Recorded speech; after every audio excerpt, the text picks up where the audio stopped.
Vamos a continuar con este modelo de evaluación del desempeño por competencias en una fase segunda que tiene que ver con el diseño propiamente del modelo, con los pasos a seguir.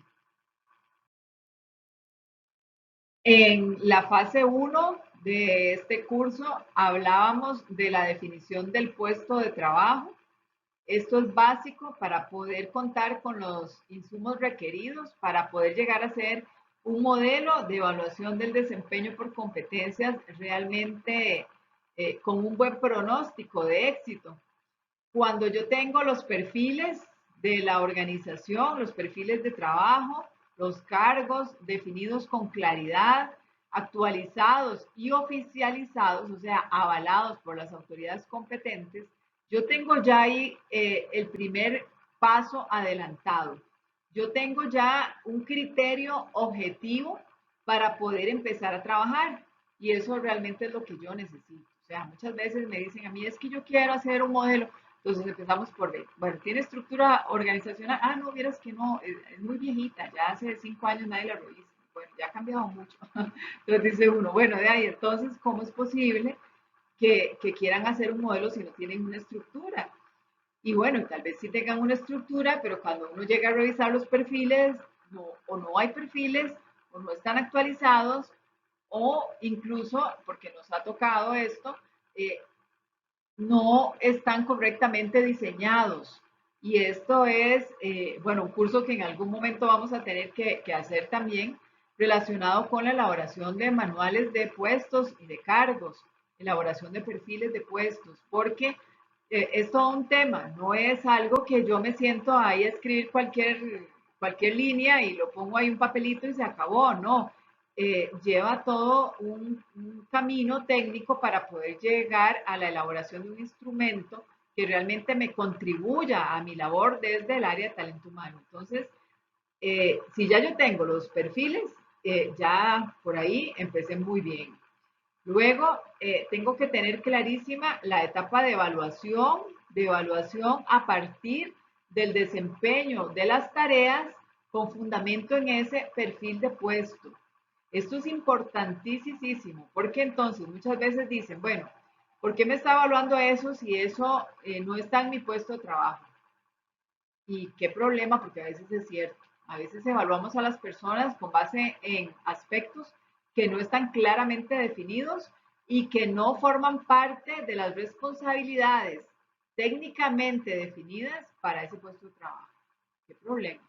Entonces, tenemos que tener clarísimo que esa herramienta de definición de actividades y tareas que surgen de un perfil de puesto son las que me van a dar a mí eh, la base para evaluar el cumplimiento de las mismas, porque si no, estoy actuando sobre una base que no es la oficial, que no es la correcta, y no puedo evaluar sobre aspectos que no estén claramente identificados en un perfil y que ese perfil no esté avalado por las autoridades. Entonces, esto es todo un proceso que implica, ¿verdad? Toda esa revisión de instrumentos y de insumos dentro de mi organización.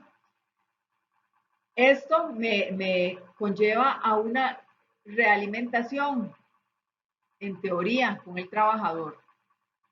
Cuando yo lo evalúo, yo llevo a cabo una fase de realimentación, una reunión, una entrevista de evaluación, como le quieran llamar, pero no me puedo brincar esa actividad. O sea, el jefe inmediato debe de reunirse con el colaborador para tener ese acercamiento que les permite ponerse de acuerdo en cuanto a los aspectos a evaluar con base en el perfil de puesto. Por eso les digo, tenemos que tenerlo todo muy claramente ordenado, porque imagínense ustedes en esa reunión de realimentación con el colaborador y que entonces el superior le diga, bueno, es que usted ha incumplido con la realización de esa actividad y él le dice, ¿cuál actividad? Si en mi puesto de trabajo esa actividad no existe. Y puede ser que sea así, que no existe. Entonces, por ahí tenemos que empezar a organizar, ¿verdad? La información con la que vamos a conformar nuestro modelo de evaluación del desempeño por competencias. Para poder elaborar ese manual de evaluación del desempeño por competencias, yo tengo que tener definidas eh, dos cosas que son básicas. Una es el perfil del puesto. Lo otro, las competencias asociadas a ese perfil de puesto.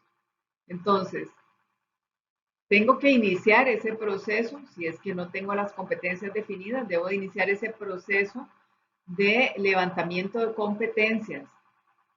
Tengo que llevar a cabo un proceso realmente muy intenso para poder definir las competencias que se van a incorporar en los perfiles de puesto y que posteriormente serán evaluadas, porque si no están en los perfiles de puesto, yo no puedo evaluarlas. Yo no puedo definir 3, 4, 5, 10 competencias y decir que sobre esas competencias voy a montar mi modelo de evaluación del desempeño por competencias si no están incorporadas en el perfil del puesto.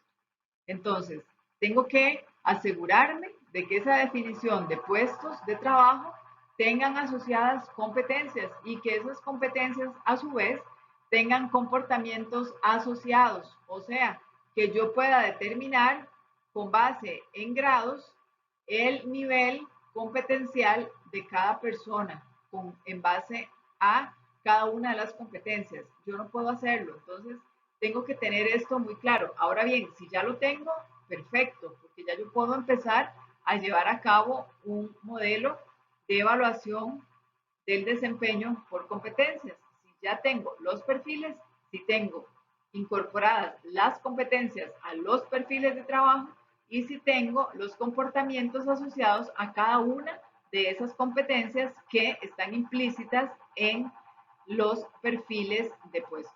Entonces, si ya yo lo tengo, perfecto. Ya puedo iniciar con la elaboración del modelo de evaluación del desempeño por competencias. Puedo iniciar a construir ese modelo, tengo que tomar algunas decisiones y una de ellas es importantísima saber qué tipo de modelo voy a empezar a trabajar. Si yo voy a incorporar una evaluación de 360 grados, como es lo ideal, ¿verdad? O si voy a utilizar una evaluación de 270 grados, o si voy a utilizar una de 180 grados o de 90 grados. Entonces, en esa línea debo ir tomando decisiones, ¿verdad? Porque los grados no son antojadizos, los grados responden también al tema de quiénes serán los evaluadores. Cuando yo utilizo una evaluación de 90 grados, que es la tradicional, la que comúnmente nos enseñaron hace algunos años en la universidad, es la de 90 grados, ¿verdad? En la cual la evaluación es llevada a cabo por los supervisores, nada más. Entonces, el jefe inmediato evalúa al colaborador. Esa es la evaluación de 90 grados. Bueno, si esa es la que voy a utilizar, tengo que tenerlo claro. Tengo que tomar esa línea de evaluación. Si quiero la de 180 grados, eso me significa que a mí me va a evaluar mi supervisor, pero también mis colegas. Entonces ahí voy adicionándole un poco más de objetividad al proceso, porque cuando yo permito que participen más evaluadores, lo que me aseguro es que en realidad los resultados de la evaluación sean lo más cercanos a la realidad posible. O sea, que si la persona tiene un comportamiento sobresaliente, todos me lo van a decir. Entonces, mi referencia es mucho más sólida a la hora de tomar decisiones. Entonces, yo puedo concluir que verdaderamente esa persona tiene un rendimiento sobresaliente y de ahí puedo empezar a tomar decisiones con ella de promoción, de capacitación, de que esa persona me ayude en procesos de coach dentro de la organización, en fin. Puedo tomar decisiones con respecto a esa persona a partir de su evaluación del desempeño. Si yo me oriento más a una evaluación de 270 grados, quiere decir que entonces estoy permitiendo que los evaluadores sean los supervisores, los pares, como ya lo comentamos en la de 180 grados, y los colaboradores. Entonces, a una persona la van a evaluar también sus colaboradores, también sus compañeros gerentes, sus colegas gerentes o supervisores. Me van a evaluar mis colaboradores, pero también me va a evaluar mi jefatura. Entonces, para efectos de posiciones de liderazgo, es genial que a una persona la puedan evaluar hasta sus mismos colaboradores. Eso es muy bueno. Hay que crear una cultura para que la evaluación sea objetiva, claro que sí, pero es algo realmente muy positivo dentro de la organización. O vamos a irnos un poco más por la evaluación de 360 grados. Puede ser, ya eso queda a decisión de cada uno de los encargados de talento humano en combinación con las autoridades, ¿verdad? O los mandos más altos de la organización que decidan hacia qué línea de evaluación se van a dirigir, porque 360 grados implica todos los actores que ya hemos mencionado, más los proveedores o clientes. Entonces ya no solamente hacemos una evaluación con actores a nivel interno, sino que hacemos una evaluación en donde le permitamos evaluar también a los evaluadores externos.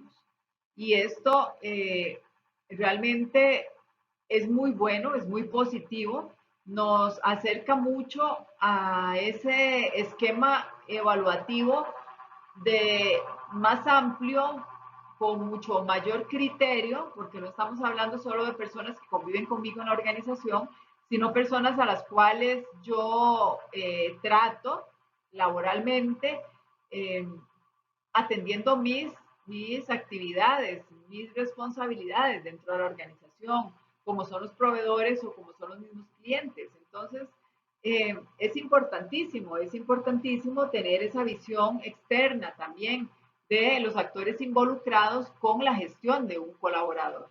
Pero bueno, entendemos que no siempre están las condiciones, pero es el escenario ideal de evaluación, ¿verdad? El que tiene la evaluación completa de los 360 grados. Entonces yo, hablando desde el punto de vista del tema competencial, ¿cuál es el modelo que voy a preferir? ¿Cuál es el modelo sobre el cual yo voy a evaluar a mis colaboradores? Bueno, es una decisión que a nivel organizacional, como les explicaba, se debe de tomar. Hablamos de este modelo de 360 grados, ahí está un poco más graficado el tema de quiénes atienden esa evaluación a nivel interno y a nivel externo cuando yo adopto un modelo de 360 grados. Y en definitiva, y lo más importante que quiero resaltar con esto es que yo lo que voy a hacer es determinar si las personas tienen comportamientos asociados a las competencias definidas para ese puesto de trabajo y en qué grado. Entonces, esos evaluadores me van a ayudar a mí a determinar cuál es el nivel competencial de cada colaborador, dependiendo del puesto de trabajo que ocupe y a partir de las competencias que han sido definidas para esas actividades. Entonces, si busco objetivizar el tema, lo voy a hacer con una evaluación de 360 grados. No quiero decir con esto que si lo hago con una evaluación de, por ejemplo, 90 grados, no va a ser objetivo, ¿no? Claro que sí, sí. Yo puedo llevar a cabo un proceso muy objetivo con una evaluación de 90 grados, pero si quiero hacerlo todavía mucho más amplio, si quiero un criterio mayor y una evaluación totalmente objetiva, yo lo puedo llevar hasta 360 grados. Al final, lo importante es llegar a determinar el grado de la competencia que tiene el colaborador en esa evaluación para poder tomar decisiones con base en los resultados obtenidos. En ese modelo, yo tengo que definir varias cosas con toda claridad. Por ejemplo, tengo que establecer a partir del puesto de trabajo, tengo que establecer acuerdos entre el líder y el colaborador, o la jefatura inmediata y el colaborador. A partir de el puesto de trabajo, ¿verdad? Porque siempre tenemos que hablar de una base eh, oficial, de una base cierta, que es el puesto de trabajo, con ya todas las características que hemos mencionado antes. Yo tengo que llegar a establecer acuerdos, ¿verdad? Acuerdos entre el líder y el colaborador. Por ejemplo, yo tengo que establecer, y esto es muy importante, tengo que establecer cuál es el nivel competencial que la persona tiene en un periodo determinado. Y tengo que llegar a establecer en otro periodo cuál es el nivel competencial que la persona está demostrando. Y tengo que llegar a determinar si existen o no existen brechas competenciales, porque después los otros procesos de talento humano se deben de encargar de cerrar esas brechas. Entonces, si yo requiero que una persona, continuando con el ejemplo de la colaboración, que una persona tenga eh, por su puesto de trabajo, a partir de lo especificado en el perfil del puesto, un nivel de colaboración máximo, tengo que trabajar para que esa persona siempre tenga el nivel máximo de la competencia de colaboración, pero puede ser que yo me llegue a dar cuenta en una evaluación que esa persona no tiene nivel 5, sino que tiene nivel 4. Entonces ahí hay una brecha interesante. Inclusive puedo llegarme a dar cuenta que tiene nivel 3 o 2. Entonces la brecha todavía es más amplia. ¿Por qué hablamos de un sistema siempre de talento humano? Porque entran en juego varias actividades específicas, ¿verdad? Esta es una, este es un subsistema, el de evaluación del desempeño. Entonces, yo tengo que tener claro que la persona tiene que cerrar esa brecha. Tenemos que, como organización, contribuir en el cerramiento de esa brecha competencial.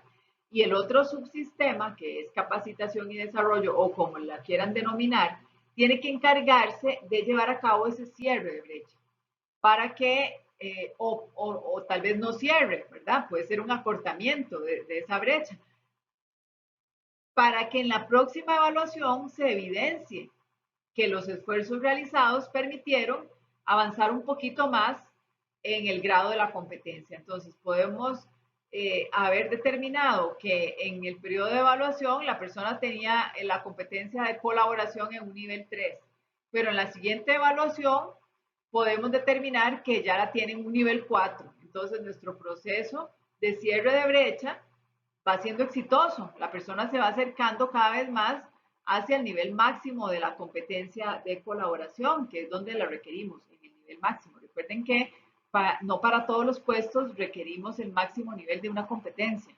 Eso hay que tenerlo muy claro, ¿verdad? Puede ser que para un puesto de atención al cliente yo necesite que la persona tenga un nivel máximo de colaboración, porque está atendiendo usuarios o clientes. Entonces yo necesito que tenga un nivel máximo de colaboración, pero puede ser que yo tenga un puesto de científico, entonces no necesariamente el científico tiene que ser colaborador, no, tiene que tener otra serie de competencias, pero no necesariamente tiene que ser colaborador o no tiene que tener una colaboración en nivel máximo porque su trabajo es individual. Más bien está en un entorno de estudio, de concentración, ¿verdad? De orientación a resultados, tal vez. Ahí sí, puede ser que tenga que tener una orientación a resultados en el nivel máximo, pero no una competencia de colaboración en nivel máximo. Por eso es que el análisis particular de cada uno de los puestos de trabajo para definir competencias y comportamientos asociados a cada competencia es fundamental, y yo tengo que realmente hacer una inversión de tiempo y recursos muy alta para que esa fase preparatoria sea muy bien planteada para que mi modelo de evaluación del desempeño llegue a ser muy exitoso. ¿De acuerdo?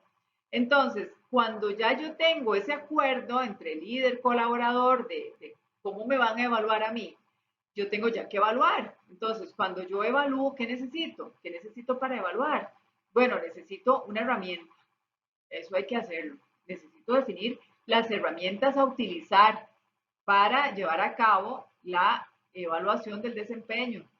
Yo necesito una escala porque yo no puedo hacer calificaciones subjetivas. Yo tengo que llegar a obtener una calificación objetiva a partir del uso de una escala que debe de hacerse, sea tipo Likert, y tiene además que validarse, tiene además que revisarse muy bien antes de ser utilizada para que no vaya a tener ningún inconveniente su utilización. Entonces, yo necesito tener una herramienta de evaluación, yo necesito tener una escala para esa herramienta de evaluación y yo necesito determinar el tipo de calificación que voy a obtener. ¿Va a ser cualitativa? ¿Va a ser cuantitativa? ¿Qué tipo de evaluación, de calificación yo voy a obtener de esos instrumentos? ¿De acuerdo? Entonces, todo eso tengo que tenerlo clarísimo y tengo que además, en el tema de las calificaciones, no solamente establecerlas, sino que las tengo que definir. Porque entonces, ¿qué va a significar una evaluación cuantitativa de 9? ¿Eso qué significa para la organización? ¿O qué va a significar una evaluación cualitativa de bajo desempeño? ¿Qué significa eso? ¿Cuáles son las consecuencias que eso tiene a nivel organizacional? ¿Cuáles son las ventajas, desventajas? ¿Eso de qué manera lo entiendo? ¿Eso está relacionado con qué? Entonces, yo todo eso tengo que irlo definiendo a nivel de organización, porque todo eso me va a ayudar a mí a que yo pueda evaluar de manera técnica, ¿de acuerdo? Yo recuerdo hace muchos años cuando evaluaban si la persona, con escala de sí, no, imagínense ustedes, la persona es amable, sí, no. Y recuerdo que también utilizaban una palabra que era afable. La persona es afable, sí y no, y algunos decían que es afable. En fin, eh, tenemos cada vez que hacer evaluaciones más objetivas, más técnicas, ¿de acuerdo? Y además tenemos que llevar a cabo toda la preparación de una etapa de realimentación, como ya les mencioné en la fase anterior, que tiene que ver con los resultados, cómo voy yo a dar tratamiento a los resultados obtenidos, porque uno no evalúa por evaluar. La evaluación no es importante en sí misma, ¿verdad? No agrega valor si yo no tomo decisiones con base en los resultados, pero sí yo necesito tener los resultados analizados para poder tomar decisiones. Eso es básico. Entonces, ¿cómo voy a a tratar esos resultados de la evaluación del desempeño? ¿Qué voy a hacer con esos resultados? ¿Cómo los voy a sistematizar? ¿Cómo los voy a comunicar? ¿A quién los voy a comunicar? ¿En qué periodo los voy a comunicar? ¿Qué voy a hacer con eso? Porque eso, como resultado en sí mismo, no me va a servir para nada. Entonces, tengo que darle continuidad. De ahí, tengo que analizar el progreso que esos resultados van a tener. Yo tengo un resultado X en un periodo determinado de evaluación, pero ese resultado X me va a requerir a mí acciones a realizar, ¿verdad? Que yo tengo que establecer con claridad para poder llegar a determinar en otro punto a futuro que esos resultados realmente han tenido un progreso, que es lo que yo espero. Que esa persona en realidad, bueno, si se quiere continuar trabajando con esa persona, porque a veces dependiendo de los resultados podríamos desvincular algún talento humano, ¿verdad? Pero si vamos a continuar con ese talento, ¿de qué manera yo voy a tratar de generar un progreso en ese tema competencial de la persona? ¿Cómo voy a hacer yo para que esa persona realmente pase a un grado mayor de comportamiento asociado a una competencia? Eso es al final lo que yo necesito realmente, y por eso es que es muy valioso el tema de los modelos de evaluación del desempeño por competencias, porque no es solamente decir, tome, usted sacó un 9, usted sacó un 8, ¿verdad? No, no es solamente eso, sino que vamos a ir más allá con el tema del talento de las personas, ¿de acuerdo? Que es lo que realmente es muy importante y marca una diferencia en el desempeño de la organización, en la manera en la que yo vaya acercando a mis colaboradores a los niveles máximos competenciales. Es muy importante. Y a partir también de ese progreso, ¿verdad? De todo ese proceso de análisis de las evaluaciones, yo voy a tener toda una etapa de realimentación, de sugerencias, de parte de los colaboradores, de parte de los mismos evaluadores, de parte de los mandos altos o medios de la organización. Yo voy a tener sugerencias que voy a necesitar atender por el bien del proceso de evaluación. Entonces, los modelos de evaluación del desempeño por competencias no están escritos en piedra. Puede ser que cuando algún evaluador llegue a medir la competencia de una persona, algún comportamiento asociado no se entienda. Y eso pasa, y es normal, o sea, obviamente por eso es que hay que validar el modelo, ¿verdad? Pero algo se nos puede ir y puede ser que alguien diga, mira, yo no entiendo qué es ese comportamiento, o sea, es que la verdad es que lo he leído muchas veces y ni siquiera lo pude utilizar, lo evalué en 4 porque ese 3 tal vez me hubiera servido, pero no lo entiendo, ¿verdad? Entonces, bueno, esas y otras muchas cosas pueden salir en un proceso de recibo de sugerencias producto de la evaluación del desempeño. Entonces, hay que atenderlo de manera oportuna y de manera responsable para ver si realmente las sugerencias se pueden tomar o no, ¿verdad? Eso es básico. Hay algo que los autores llaman determinación temprana de brechas. Eso es muy bueno, eso es muy conveniente para la función de talento humano en las organizaciones, porque definitivamente nos ayuda a establecer un perfil competencial al ingreso de las personas, ¿verdad? En el momento en que ingresan a laborar con nosotros. Eso es básico. ¿Por qué? Porque yo puedo entonces tener ya esa determinación temprana de brecha. Cuando yo evalúo, ya entonces tengo el inventario de competencias de la persona y puedo llegar a establecer entonces desde la primera evaluación una brecha.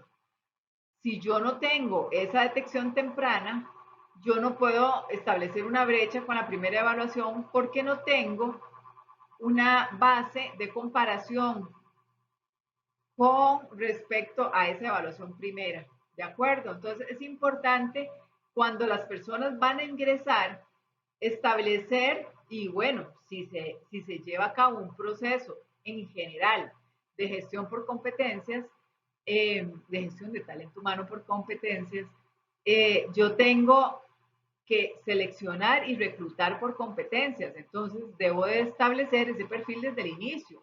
Pero si no lo estamos haciendo bien y queremos saber evaluar por competencias, nos va a hacer falta esa parte. Por eso es que el modelo es integral, ¿de acuerdo? Pero bueno, esa es la recomendación, tener ese levantamiento de competencias de la persona desde el inicio, cuando ingresa a la organización, para poder tener ese referente y establecer brechas desde la primera evaluación del desempeño. Entonces, lo que vamos a hacer es comparar los requerimientos del puesto de trabajo con respecto a las competencias que tiene la persona. Y entonces vamos a decir, bueno, eh, el puesto de auxiliar contable establece que la persona debe de tener capacidad de análisis nivel 4 y esta persona tiene nivel 3. Eso es lo que vamos a hacer cuando la persona ingresa a trabajar. Puede ser que sea aceptado hasta un nivel 3. Ya si tuviera un nivel 2 no la podríamos nombrar, por ejemplo, ¿verdad? Entonces tenemos que tener ahí ya claro que esa persona en capacidad de análisis tiene la competencia de un nivel 4. Cuando la vamos a evaluar, vamos a ver si lo tienen 4, porque las competencias pueden fluctuar, ¿verdad? Los niveles, y entonces podría ser que lo tengan 3 o lo tengan 5 ya, ¿verdad? Por la experiencia que ha tenido durante los, qué sé yo, 3 meses de estar trabajando. Entonces, eh, esa diferencia entre lo que el puesto establece como nivel básico para esa actividad de esa competencia eh, y lo que la persona tiene en la evaluación, demuestra en la evaluación como nivel competencial, eso va a ser una brecha. Ojalá no tengamos brechas, ¿verdad? Ojalá si los puestos, por ejemplo, piden una competencia en nivel 5, la persona tenga nivel 5 cuando ingresa y la tenga en nivel 5 cuando se evalúa. Ese es el panorama ideal, ¿verdad? Ahí no hay brecha. Entonces vamos a trabajar con esa persona únicamente para que no disminuya ese nivel competencial, se mantenga siempre en 5, eso hay que hacerlo. No vamos a decir, lo tienen 5, todos están en 5, perfecto, no hay nada más que hacer, no es cierto. Tenemos que esforzarnos muchísimo para que las personas realmente continúen manteniendo sus niveles elevados de competencias.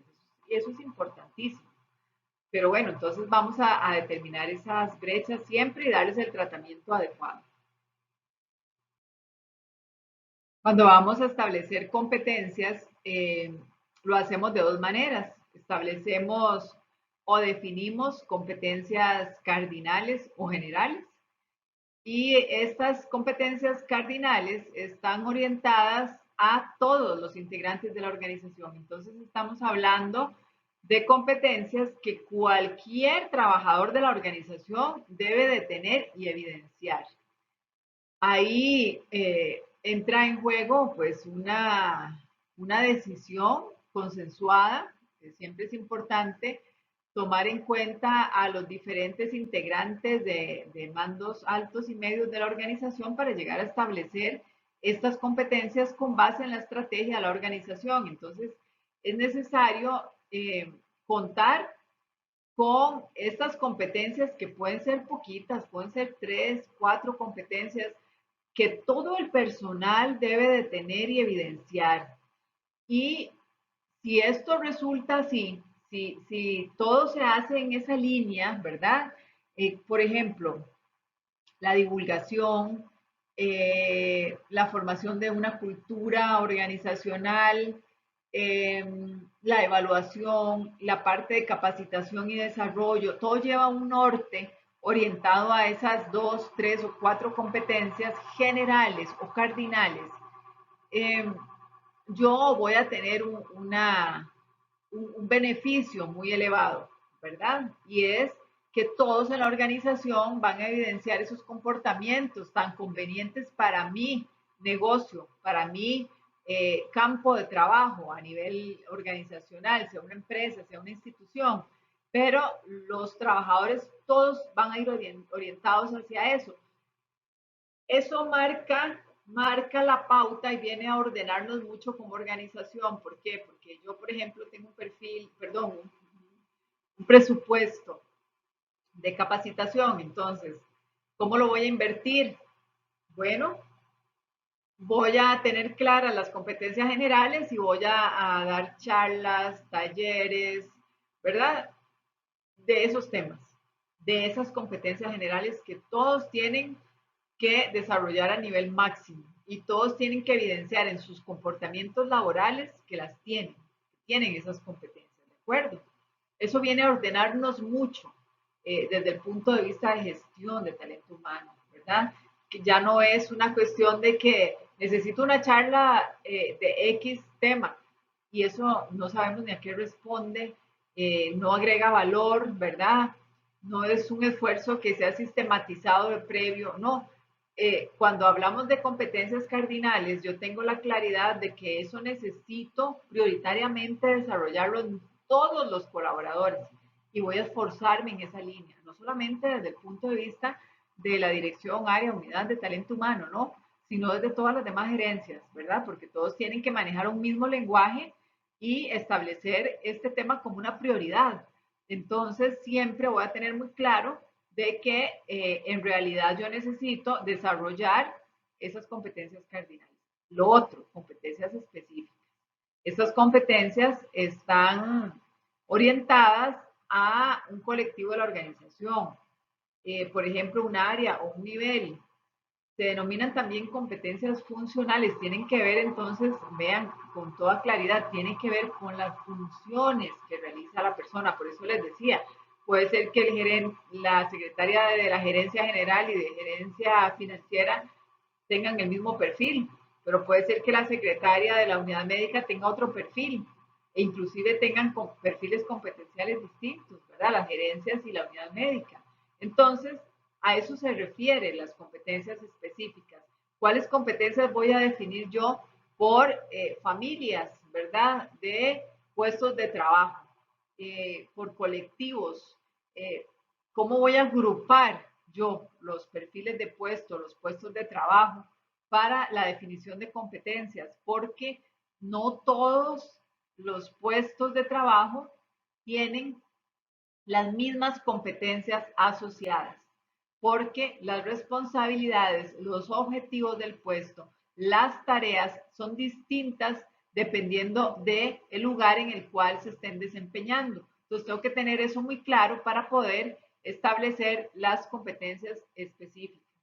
Ese es un trabajo previo que hay que hacer para llegar a establecer las competencias adecuadas para cada puesto de trabajo y para que puedan ser evaluadas de manera objetiva y que el resultado de esa evaluación realmente agregue valor a la gestión. Eso es lo más importante, que agregue valor a la gestión. No que yo le esté evaluando a una persona una competencia que si no la tiene no me interesa porque no impacta a sus tareas. No, todo lo contrario. Yo voy a estar evaluándole a mi personal las competencias que realmente necesita para ejercer el puesto de trabajo de manera idónea. Así es como debo de tener mi mentalidad en el momento de establecer un modelo de evaluación del desempeño por competencia. Es muy importante también tener clarísimo que esas competencias se definen en función de la misión, visión y estrategia de la organización. Por eso hablábamos de que esto tiene que llevarse a cabo en un proceso consensuado a nivel de los tomadores de decisiones de las organizaciones, porque son los que saben cómo está la estrategia, cuál es la planificación estratégica que se ha hecho, cuáles son las prioridades que se han marcado, cuál es la misión, la visión, las estrategias, los objetivos, las metas de la organización y qué necesito yo de las personas para que contribuyan al logro de todo lo que yo me he planteado a nivel estratégico. Eso es básico, básico. Por eso es que tengo que definir esas competencias cardinales y específicas también a nivel de los mandos medios y altos. Siempre tengo que hacerlo de esa forma para que respondan realmente a la estrategia organizacional. Yo voy a tener entonces conjuntos o grupos de competencias de acuerdo con los puestos de trabajo. Luego puedo mapear, ¿verdad? Cuáles son las competencias y relacionarlas con los diferentes puestos de trabajo, porque podría ser que una competencia se repita en uno o en varios perfiles de puesto. Podríamos coincidir con algunas competencias de acuerdo con los perfiles. Eso puede pasar, además de las generales que obviamente se van a repetir en todos los puestos de trabajo. Pero también voy a tener entonces, para esos conjuntos de competencias, voy a tener diccionarios de competencias. Y esto es algo que yo tengo que tener actualizado y clarísimo antes de hacer mi modelo de evaluación del desempeño por competencias. Tengo que tener ese diccionario a la mano, tengo que tener ese diccionario que sea propio de la organización y que esté actualizado. Entonces, ¿cuáles son mis pasos principales para elaborar un modelo de evaluación del desempeño por competencias? Tengo que definir las competencias, lógicamente, como ya lo hemos hablado ampliamente. Tengo que preparar el diccionario de competencias, tengo que tenerlo realmente actualizado.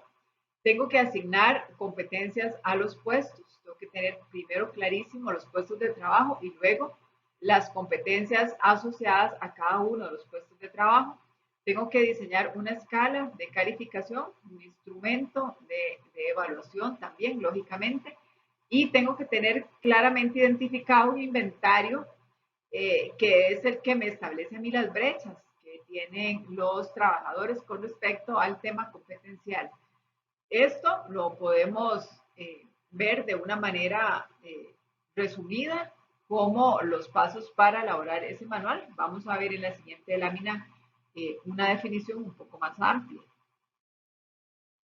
Tenemos aquí otros pasos, eso depende de los autores, ¿verdad? Tenemos acá uno que dice que vamos a tener a la mano los datos de identificación del empleado del cargo. Eso es una cuestión que vamos a tener que alistar para llevar a cabo el modelo. Yo tengo que saber cuáles son los trabajadores que tengo y a dónde los tengo ubicados. Por eso hablábamos en la fase anterior del tema de la estructura ocupacional. Yo tengo que saber a dónde están los trabajadores y qué perfil de puesto tienen. Tengo que saber quiénes serán los evaluadores, porque muchas veces hay confusión y no se sabe quién evalúa a quién. Entonces alguno dice, yo no tengo que evaluar porque soy nuevo. A mí cómo me van a poner a evaluar personal si no los conozco. En fin, son muchas cosas las que tenemos que tener claras para incorporar en el manual. En el manual que se debe de hacer para el modelo de evaluación del desempeño por competencias, yo tengo que tener claro esto, quiénes serán los evaluados, quiénes serán los evaluadores, eso es importante. El tercer punto me va a indicar cuáles son los periodos de evaluación. Yo recuerdo hace unos años que los periodos de evaluación usualmente eran anuales. Eso es terrible. O sea, un periodo de evaluación de un año es muy eh, lamentable para muchos, porque tenemos que esperar por un periodo muy extenso para poder hacer una reflexión, para poder hacer una felicitación o para poder hacer un llamado a la mejora, ¿verdad?, de la atención de sus actividades.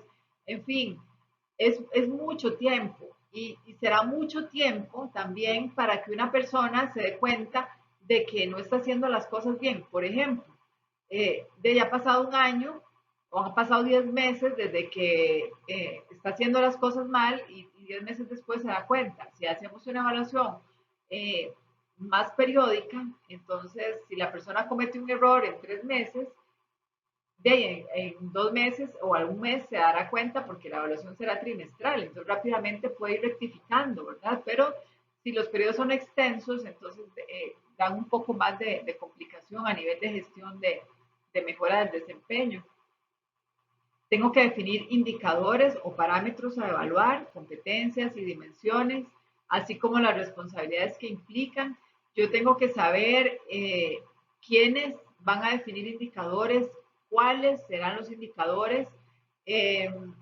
Me tienen que decir a mí dentro de la organización, o sea, a mí, talento humano, me tienen que decir en la organización cuáles son los indicadores avalados oficialmente, porque un indicador no lo puede establecer a alguien de manera antojadiza, ¿verdad? Tiene que tener todo un proceso de elaboración de indicadores a nivel de cada organización y a la vez alguien tiene que decir, está aprobado ese indicador, ¿verdad? La persona responsable para hacerlo, no cualquier persona, eso es muy delicado. Hay organizaciones que tienen indicadores que luego el personal se da cuenta que son inalcanzables y eso es muy desmotivante. Entonces, además de que pierde utilidad el propio indicador, porque el indicador realmente está para que lo puedan alcanzar, o sea, tener un indicador para que no se alcance nunca no tiene ningún sentido. Entonces, bueno, es un tema delicado y hay que saber entonces quiénes lo van a hacer y quiénes me van a suministrar a mí el tema de esos datos.